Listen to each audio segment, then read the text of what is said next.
Hi everyone, Sean here and welcome to Lines in Sand. Today I want to talk about something I came across recently when researching the so-called air shafts inside the Great Pyramid of Giza. I have gone into these shafts in great detail in some of my previous videos, which I will link below should you be interested in the deeper dive. But the Cliff Notes version for those at the back is that the two main chambers of the Great Pyramid, those being the Queen's Chamber and the King's Chamber, these both have two small shafts emanating from them. In the case of the King's Chamber, these are open on the chamber end and also penetrate the outer casing of the Great Pyramid. In the Queen's Chamber, however, the shaft entrances at the chamber end were originally covered over with a stock of stone, and when these were broken open by explorers, it was found that the shafts did not go all the way to the surface of the pyramid like the King's Chamber air shafts. At the end of each shaft in the Queen's Chamber, a mysterious door blocks the way. These doors have been the subject of much speculation since their discovery, but that is not why I am here today. No, today I want to talk about the King's Chamber shafts. Yes, the good old boring King's Chamber shafts, open at both ends and not full of mysterious doors with copper handles. Well, recently I read that a piece of metal, iron to be exact, was discovered inside one of the King's Chamber shafts. I had never heard this before. Having turned these shafts inside out in a combination of fascination and obsession, I thought that my mind was starting to play tricks on me. Again, it was the Queen's Chamber shafts that have the exciting honour of being the place where the so-called Dixon Relics were found. Once the shafts were broken open, Layman Dixon and his men found a metal hook, a stone ball, and most importantly a short wooden stick. This was significant because wood can be carbon dated. Again, these relics are not the focus of this video and I have covered them in the past, so if you are interested you can find a time-stamped link in the description below. These relics are the only three things that were found in the pyramid's chambers. No remains, no corpse, no mummy, as many commentators online like to remind me. No, just the three Dixon relics and a few blocks of granite here or there for good measure. So what of this piece of iron from one of the King's Chamber's shafts? Why do sources online and actual papers such as Keith Hamilton's Layman's Guide exclude this detail? That's what I want to talk about today. Before we begin, I want to draw attention to catchpenny.org, a website by Larry Orcutt. If I'm pronouncing that surname incorrectly, then I apologize. Catchpenny.org looks a bit dated by today's standards, but if you are a bit older, you will no doubt, like me, appreciate the charms of a simpler website. It brings back memories of the wild west of the internet, that's for sure. Anyway, Catchpenny is the source for much of the information to feature in this video, as Larry has written extensively on the mystery of this piece of iron, collating evidence and reports from the explorers of antiquity, helping us to paint a much clearer picture of this piece of metal. So, let's start at the beginning. In 1837, Howard Vyse explored the Great Pyramid. Vyse, along with his contemporary Caviglia, is notable for his rather destructive exploratory methods. It was, however, one of Vyse's men on the 1837 expedition that discovered this iron plate. How it was discovered is not entirely clear. Vyse tasked one of his men, J.R. Hill, with clearing the mouth of the southern King's Chamber shaft. It appeared that this was done in a destructive manner, involving explosives, when Mr. Hill found the piece of metal embedded in a masonry joint where the shaft exits the pyramid and meets the outside world. The team were trying to blast away the outer layers of rock around the opening when Hill supposedly noticed this piece of metal. It is incredibly thin, at around 0.4 of a centimetre in thickness, and its size is approximately 10 inches long and 3 inches wide. It's worth noting that the Man-Killer Tunnel, an excavation into the pyramid that runs along the air shaft present on the north face of the Great Pyramid. Perhaps the team were attempting the beginnings of starting a similar cavity along the southern air shaft. I don't know. Using explosives is not a very clean way of exploring, however you cut the cake.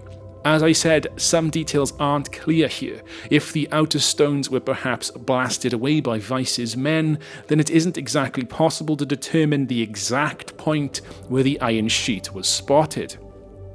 Having already used explosives at the opening of the shaft, it is likely that the iron sheet was found a little ways inside the shaft, or perhaps behind a block that was blown to smithereens. Hey, it's even possible that the piece of iron was outside the pyramid, perhaps on the surface of one of the stones when it was blasted into its place of discovery by Vyse's men. We simply don't know, because in Vyse's own words, explosions had already taken place in this area before the iron plate was discovered. Vyse writes, "This is to certify that the piece of iron found by me near the mouth of the air passage in the southern side of the Great Pyramid of Giza on Friday, May 26th, was taken out by me from an inner joint after having removed by blasting the two outer tiers of the stone of the present surface of the pyramid, and that no joint or opening of any sort was connected with the above-mentioned joint by which the iron could have been placed in it after the original building of the pyramid." Now, this seems to indicate that Vyse, at least initially, believed the metal to be contemporary to the construction of the Great Pyramid. Larry Orcutt writes on Catchpenny that Vyse had several of his contemporaries certify the discovery, and the piece of metal was shipped off to the British Museum. Catchpenny quickly brings up that J.R. Hill was the person who discovered the iron plate, not Howard Vyse. It is possible that in Vyse's words that we just heard, he was talking on behalf of, or using his name to cover the entire expedition. But it is important to note, as Catchpenny does, that Vyse did not discover the sheet of metal, it was J.R. Hill, and it seems that he did so alone. John Perring, also being a part of Vyse's expedition, was shown the discovery after it was removed from the shaft. Also, rather adding quite a bit of credit to the discovery, was the later addition of comments from Flinders Petrie, who over 40 years later examined the metal and stated, in his 1883 book, The Pyramids and Temples of Giza, "That sheet iron was employed, we know, from the fragment found by Howard Vyse in the masonry of the South Air Channel, and though some doubt has been thrown in the piece, merely from its rarity, yet the vouchers for it are very precise, and it has a cast of a numerate on the rust of it, proving to have been buried for ages beside a block of nummulitic limestone, and therefore to be certainly ancient. No reasonable doubt can therefore exist about it being a really genuine piece used by the pyramid masons, and probably such pieces were required to prevent crowbars biting into the stones and to ease the actions of the rollers." So what's the problem here? If we accept that the Great Pyramid was built around 2500 BC, and also accept that this stray piece of iron is contemporary to that time, whatever its function, then we have to throw out a lot about what we know about humanity's relationship with metals. This single strip of iron would suddenly become one of the oldest known pieces of iron, especially in the Egyptian world, so it is perhaps expected that a large amount of scrutiny has been made about J.R. Hill's discovery. Egyptians at the time supposedly used copper tools during the construction of the Great Pyramid, but that's another story for another time. Whilst the oldest known iron discovery in the entire world is supposedly dated to 3200 BC, also funnily enough from Egypt, it is said that this iron was meteoric and was worked into bead-like shapes by men after it was found. This is an outlier of sorts because Egyptians began to work iron around 1200 BC, considerably later on than both the beads and also the building of the pyramids. This is an important distinction to make because the iron plate discovered in the southern shaft of the King's Chamber was analysed in 1989 and was found to have been smelted at over 1000 degrees centigrade. The analysis was carried out by two doctors who appeared to be from very reputable organisations, one of whom possessed a degree in extraction metallurgy. I have attached the full paper in the video description, but I will be returning to this pair in a moment. Again, depending on how flexible your imagination is, this smelting business means Egyptians were either working with iron far earlier than is generally accepted, or the pyramids are far younger than generally accepted. Nobody outside of fringe or pseudo-scientific communities seem willing currently to even consider these notions, which is of course perfectly understandable. On this theme, however, the two doctors offer their own interpretation in the conclusion of their metallurgical report, and the conclusion is quite surprising. It is concluded on the basis of the present investigation that the iron plate is very ancient. Furthermore, the metallurgy evidence supports the archaeological evidence which suggests that the plate was incorporated within the pyramid at the time that the structure was being built. I was surprised to read that the paper seems to support the iron sheet being contemporary to that of the Great Pyramid. I am also unsure of what, quote, archaeological evidence, unquote, the doctors are referring to, because outside of the accounts of those on Vyse's team who were there at the day of discovery, I can only find the account from Flinders Petrie's book in 1883 as additional evidence. And this alone, despite Petrie's reputation, is not enough. Perhaps I have not turned over enough rocks, or in this case used enough dynamite, but working online, I seem to keep looping back to the same number of useful links and sources on this subject. There are some other very interesting points to take away from this study, however. The evaluation of the discovered iron indicated only a small trace of nickel. This is how the experts were able to differentiate between meteoric and terrestrial iron. Apparently, iron from outer space, on meteorites and stuff like that, contains higher percentages of nickel than the iron that is found here on Earth. The other interesting point is that traces of gold were found to make up the iron plate discovered. The report from 1989 reads, "The outer layers of the iron have been badly corroded and now exist as complex banded iron oxides. Small but significant proportions of gold were found in one of the oxidized layers, and it is thought possible that the plate may originally have been gold-plated." Now, this is something very interesting to think about. If this small iron sheet was indeed gold-plated, then that surely would rule it out as some sort of tool or utilitarian device, as supposed by Petrie in his earlier accounts. Some have opined that there was some sort of golden door at the external opening of the King's Chamber shaft, but again this calls into question a lot of what we already know about the timeline of metalworking throughout the ages, and is, as far as I can tell, just mostly online chatter. Or is it? Going back to Catchpenny, this is where things get very interesting. The author asks, as we have in this video, that if the iron plate is as old as the pyramid, then what are the implications? Further to what we have already covered in the video, some very interesting points are brought to our attention here. First of all, addressing the origin of the iron plate, Catchpenny suggests the following.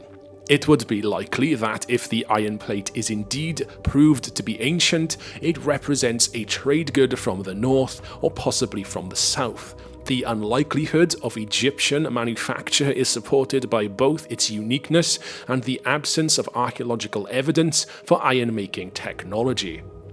Now, this is a fair statement, but this is where it gets really interesting. Here, Catchpenny quotes from the pyramid texts, the ancient funerary text found inside numerous pyramids at Saqqara. I will repeat the translated quote from the pyramid texts here. "The doors of Bakar, an unknown region in the sky, which is in the firmament, are opened for me. The doors of iron, which are in the starry sky, are thrown open for me, and I go through them." We will be covering the Orion correlation theory in more detail on the channel very soon, but the general gist is that the shafts of the King's Chamber point to the relevant stars in the night sky and allow the pharaoh to travel to the afterlife. As Catchpenny seeks to point out by quoting from the pyramid texts, is it possible that these iron doors once stood physically between the pharaoh's soul and the skies, in the form of doors to the shafts? It is possible, after all, that we have only found a portion of the iron that was in place. Unfortunately, all this fun cosmic stuff crumbles, as does some of the argument for the iron being contemporary to the age of the pyramid, in the light of an even more recent study of the properties of the iron plate, this time from 1993. Paul Craddock and Janet Lang from the British Museum reanalyzed the piece of iron for the Journal of the Historical Metallurgy Society publication. Their work was published in volume 27 under the article Giza Iron Revisited. The examination was carried out at both the British Museum and also secondly at the Ancient Monuments Laboratory by Dr. G. MacDonald. The more recent studies by both electron microscope and X-ray fluorescence damned the earlier metallurgical study in a few ways. The first was that the 1993 study found absolutely zero traces of gold within the iron plate. I think this surprised even those carrying out the more recent tests, as they say, quote, "Despite extensive searches, no trace of gold could be detected." End quote. The report goes on to say it is in their quote-unquote firm opinion that there is no gold present in the iron. The second way that the second study condemned the first from 1989 was in its further analysis of the plate's makeup, which features large amounts of calcium, phosphorus, sodium, silicone and potassium. The study concludes that these deposits indicate careless manufacture rather than primitive manufacture. Craddock and Lang instead date the iron to the post-medieval Islamic era, as it is consistent with other iron made during this time. Catchpenny directly quotes the study's conclusion on his website, and I will repeat it here because its conclusions are so clear. Gold was neither observed nor detected anywhere on the plate. The composition and structure of the iron rules out any form of natural iron. Similarly, iron smelted in the solid state is precluded as some form of molten slag would be essential, which could only be eradicated by melting the iron. A more mundane but tenable explanation of the observed features is that the iron ore was smelted to cast iron in a blast furnace, using charcoal as the fuel, resulting in a chemically much purer iron than smelted with coal or coke. This iron was then decarburized by the finery process to form solid wrought iron. The inclusions are likely to have originated either as deliberate additions during the fining, as specified in some European accounts, or inadvertently during the subsequent forging. The blast furnace process does not seem to have reached the Middle East until the post-medieval period, and this strongly suggests that the plate of iron from the Great Pyramid is of no great antiquity. So, if the iron plate is not contemporary with the pyramid, instead perhaps being post-medieval and dating instead between the 16th and 18th centuries, the only question that really remains at this point is how did we get the plate into the King's Chamber southern shaft? And without wanting to be too dismissive, does it really matter? If it is not part of the pyramid's construction or design, such as iron doors for which the soul to pass through on its way to the afterlife, then does it really matter where it came from or who put it there? We can only imagine the many hundreds of thousands, even millions of people who have been at or in the Great Pyramid over the last several thousand years. Granted, a much smaller number of them have been near the opening at one of the shafts higher on the pyramid's surface, but still, the iron could have come from anywhere. And thus, really, the story of this mysterious iron plate found at the Great Pyramid draws to a close. Armed with the information we have covered, it is perhaps easier to see why the plate is dismissed from analysis of the pyramid, but at the same time there are lots of rods and other bits of rubbish inside the shafts that are not contemporary to the pyramid that are often mentioned, even if the iron plate is not, so it's a bit of a strange one. The discovery of the iron did lead to some exciting avenues, especially when we were started to go back as far as the pyramid texts, but sometimes the real explanation is unfortunately much more mundane. But that's the way it goes, I suppose. As the YouTuber Johnny Harris said, I think in a video on the Bermuda Triangle, let not the power of story get in the way of the power of truth, or something like that, which seems to be a bit of an overblown statement to quote in regards to a small piece of iron, but there is so much misinformation about the pyramids that is totally unnecessary. The truth of them, simply the fact that they even exist, is fascinating enough without any wacky theories. I would like to thank Tom, Gareth and Richard for providing additional narration for this video. And I would like to thank you for watching this episode of Lines in Sand. If you are still with me at this point, I'd like to thank you for your time and also encourage you to consider subscribing to the channel if you have not already. I appreciate to those watching rather than just listening that this may have not been the most in-depth video visually. There is only so many times I can show a still image of a piece of iron, so your patience in sticking with me is truly appreciated.